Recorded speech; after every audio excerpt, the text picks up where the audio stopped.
আগে চলে যাচ্ছি বাটা।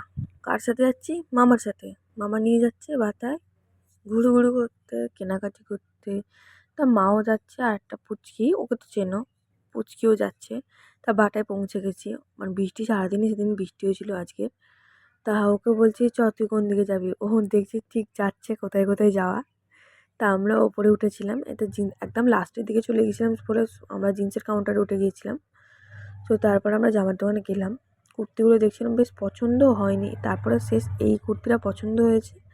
তো আমি একটা স্কাই কালারটা নিয়েছিলাম। তা স্কাই কালারটা নেওয়ার পর এরা দাম করলো, আমি অত দামও মনে নেই। আর আগে জিজ্ঞেস করছে, "কিরে তুই কোনটা নিবি?" ও আবার দেখাচ্ছে আমি ওটা নেবো। নিজেকেও দেখিয়ে নিলাম। তো একটা পুচকে ভাই আছে, তার জন্য একটা জামা নিলাম। আমার একটা জিন্স নিলাম। খুব পছন্দের জিন্সটা ছিল অনেকদিন ধরে কেনার। সব কিছু কেনাকাটি করে বাড়ি যাচ্ছি। ভালো লাগলে লাইক, কমেন্ট, শেয়ার, সাবস্ক্রাইব